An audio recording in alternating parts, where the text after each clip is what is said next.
اسلام، ایمان اور اطمینان۔ لا الہ الا اللہ اسلام، محمد رسول اللہ ایمان، اور علی ولی اللہ اطمینان۔ لا الہ الا اللہ کے تحفظ کے لیے ابو طالب، محمد رسول اللہ کے تحفظ کے لیے علی، اور علی ولی اللہ کے تحفظ کے لیے حسین ابن علی۔ جس مسعود نے لا الہ کا تحفظ کیا وہ خدیجۃ الکبریٰ، جس نے محمد رسول اللہ کا تحفظ کیا وہ فاطمۃ الزہرا، اور جس نے علی ولی اللہ کا تحفظ کیا وہ زینب کبریٰ۔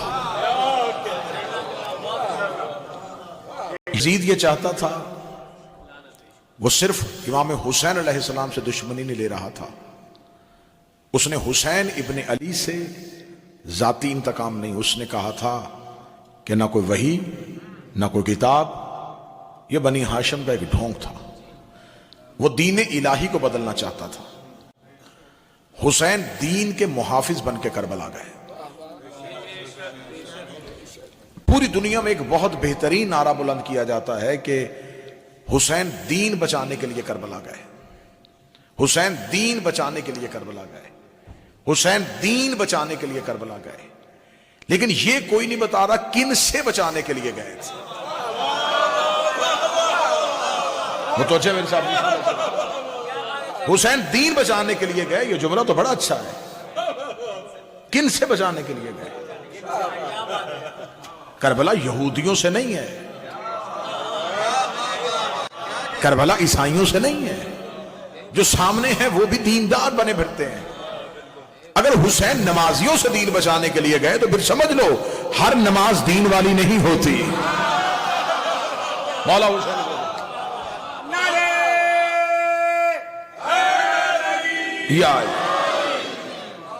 ہر روزہ دین والا نہیں ہوتا، ہر زکوٰۃ دین والی نہیں ہوتی۔ تو ان حسین کیا بچانے کے لیے گئے تھے؟ اور یزید چاہتا کیا تھا؟ یزید دین الہی کو للکار رہا تھا، حسین محافظ دین بن کے کربلا میں گئے۔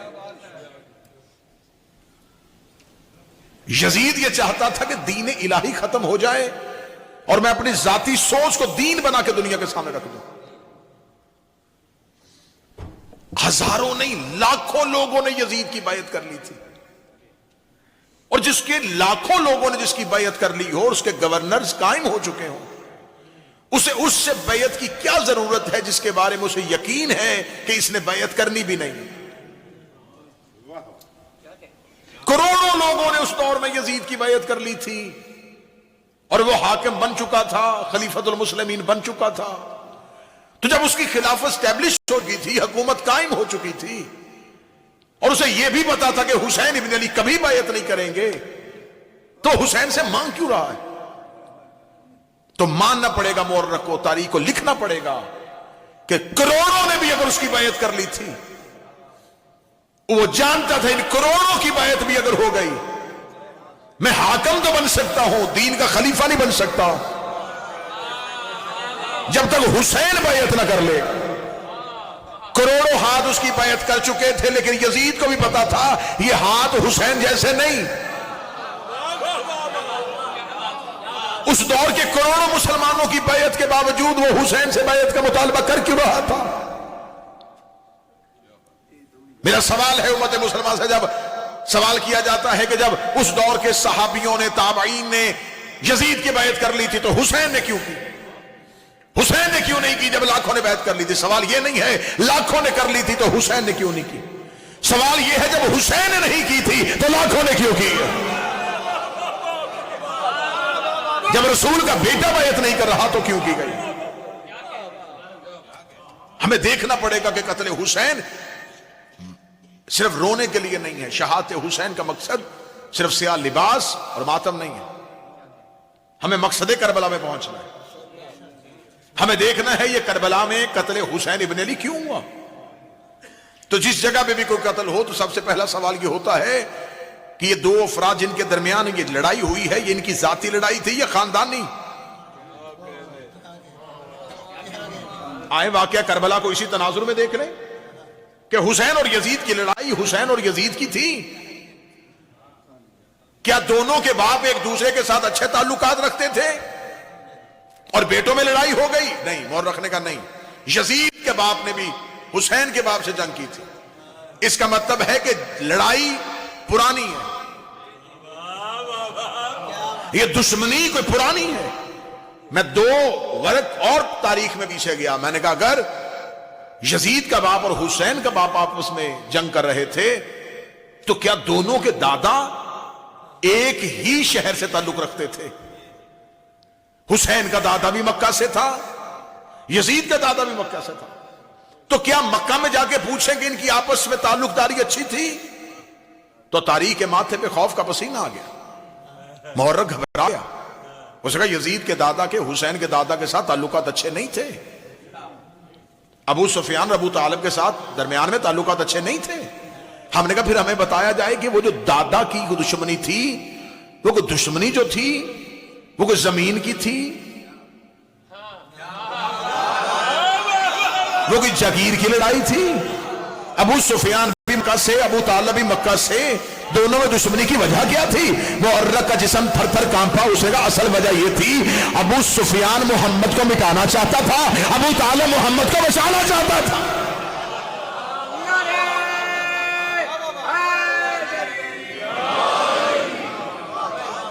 میں آؤں گا خطبے میں، لیکن اب میں تھوڑا سا پس منظر، کسی مجلس میں پس منظر نہ پڑھ سکا، تھوڑا سا پس منظر پڑھے۔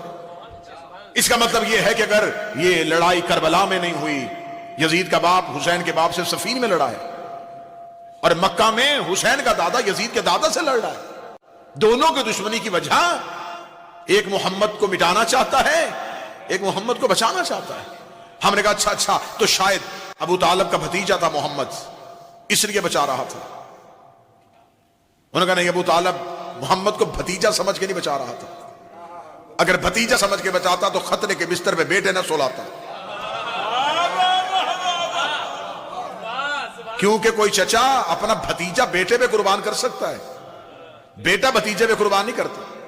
لفظ کہوں، بیٹا جب بھی قربان کیا جاتا ہے عقیدے پہ کیا جاتا ہے۔ محرک مان گیا کہ محمد مصطفیٰ ابو طالب کے بھتیجے کا نام نہیں، ابو طالب کے عقیدے کا نام۔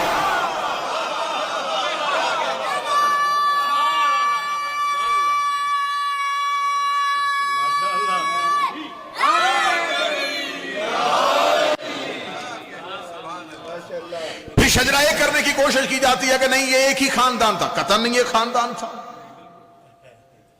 میں نے پچھلی مجلس میں کہا تھا اگر یہ خاندان ایک ہوتا تو اللہ شجرہ ایک لکھتا۔ اللہ بڑا عادل ہے، کافر کی ایک شکل تھی، اللہ نے ان کے لیے ایک ہی صورت بھیجی، کافرون۔ مسلمان کی شکل ایک ہوتی، اللہ ایک ہی صورت بھیجتا، مسلمون۔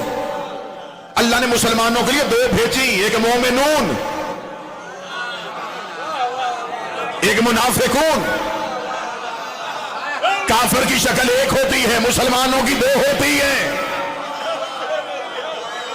تو ہم پہ جھگڑا نہ کرو کہ سارے ایک جیسے ہیں، اللہ کی نظر میں بھی سارے ایک جیسے نہیں ہیں۔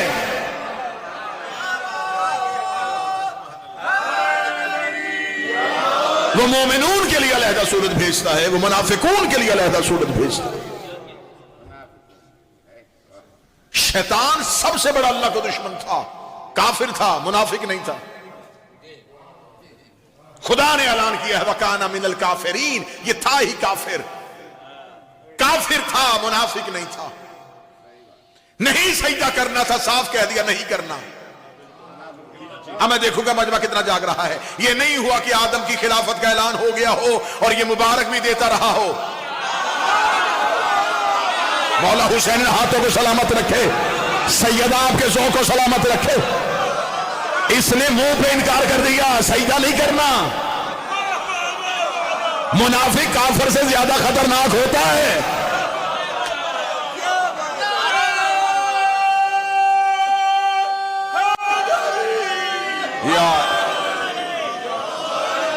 شجرہ کوئی شجرہ ایک نہیں ہے۔ امیہ کا خاندان رسول کے ساتھ کوئی تعلق نہیں ہے۔ عبد مناف کے دو بیٹے عبد الشمس اور عمر، یہی عمر تھے جن کا نام مشہور ہوا ہاشم۔ عبد الشمس شام چلے گئے، ہاشم مکہ میں آ گئے، عبد الشمس کا شام میں انتقال ہو جاتا ہے، ان کا ایک نوکر جس کا نام امیہ تھا، یہ مکہ میں آ کے یہ دعویٰ کر دیتا ہے کہ میں عبد الشمس کا بیٹا ہوں، اور اس لمحے میں حضرت ہاشم کہتے ہیں خبردار، یہ عبد الشمس کا بیٹا نہیں ہو سکتا، اگر یہ عبد الشمس کا بیٹا ہے تو اسے کہو خانہ کعبہ کے قریب جائے، حجر اسود کو ہاتھ لگائے، ابھی حجر اسود فیصلہ کر دے گا، کیونکہ ہم اولاد ابراہیم ہیں، ہمارا صرف انسان حیا نہیں کرتے، حجر اسود بھی ہمارا حیا کرتا ہے۔ امیہ کا خاندان رسول کے ساتھ کوئی تعلق نہیں تھا، ابو طالب، ابو سفیان، دشمنی کی وجہ محمد رسول اللہ، 40 کافر آئے ہیں، اور یہاں پہ تقریر کا ایک جملہ کہوں گا، اسے ذہن میں رکھنا، اسی جملے کو میں شام لے کے جاؤں گا۔ اسلام کی پہلی دعوت کس کے گھر میں ہوئی؟ ابو طالب کے گھر۔ یہ اسلام کی پہلی دعوت ہے جو ابو طالب کے گھر میں ہو رہی ہے، اور جس نے بھی ہسٹری لکھی، جتنے ہسٹورین تھے ان سب نے سیرت ابن اسحاق، ابن ہشام، جس نے بھی ہسٹری کا آغاز کیا اس نے اسلام کی پہلی دعوت دعوت ذوالعشیرہ حضرت ابو طالب کے گھر ہوئی۔ میں مورخ سے پوچھنا چاہتا ہوں ابو طالب کا گھر کہاں ہے؟ وہ کہتے ہیں مکہ میں۔ میں اسی مورخ سے پوچھنا چاہتا ہوں اب مجھے بتا اللہ کا اپنا گھر کہاں تھا؟ کہتے وہ بھی مکہ میں۔ تو جب اللہ کا اپنا گھر مکہ میں تھا تو اس نے اسلام کی پہلی دعوت نبی سے ابو طالب کے گھر میں کیوں رکھوائی ہے؟ جس شہر میں امام بارگاہ ہو وہاں گھروں سے جلوس نہیں نکلا کرتے، وہاں امام بارگاہوں سے نکلا کرتے ہیں۔ جب خدا کا اپنا گھر موجود تھا تو خدا کہہ دیتا میرا محمد، جب ابو طالب نے کلمہ نہیں پڑھنا پھر ہم نے ابو طالب کا احسان کیوں لینا ہے؟ نام بھی میرا ہے، کلمہ بھی میرا ہے، دعوت بھی میری ہے، میری دعوت میرے گھر میں ہونی چاہیے۔ خانہ کعبہ کی دیوار کے قریب تکیہ لگا، 40 کافروں کو بلا، میری خانہ کعبہ کی دیوار کے قریب مقام ابراہیم کے سامنے کھڑے ہو کے لا الہ الا اللہ کی بات کر۔ دعوت اللہ کی تھی، ہوئی ابو طالب کے گھر میں، نام اللہ کا تھا، لیا ابو طالب کے گھر میں لیا، کام اللہ کا تھا، ہوا ابو طالب کے گھر میں۔ جب ہم نے ہسٹورین سے پوچھا ہمیں بتاؤ اسلام کی پہلی دعوت ابو طالب کے گھر میں کیوں ہوئی ہے؟ وہ کہتے اس لیے اللہ کے گھر میں نہیں ہو سکتی تھی، اس وقت اللہ کے گھر میں بت پڑے ہوئے تھے، اللہ کے گھر میں بت پڑے ہوئے تھے، اللہ کے گھر میں بت پڑے ہوئے، ڈوب کے مر جا، تو مان گیا رحمان کے گھر بت تھے، عمران کے گھر بت رہے۔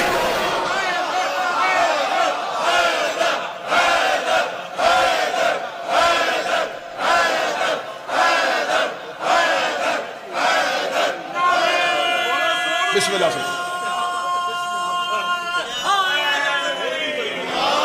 رسالت مآب حضرت ابو طالب کے گھر میں تقریر کے لیے اٹھے۔ یہ 40 کافروں نے مشترکہ طور پر تقریر کا بائیکاٹ کر دیا۔ تقریر کا بائیکاٹ نہیں کرنا چاہیے، اختلاف رائے رکھیں، نظریات اپنے رکھیں، تقریر کا بائیکاٹ نہیں ہونا چاہیے۔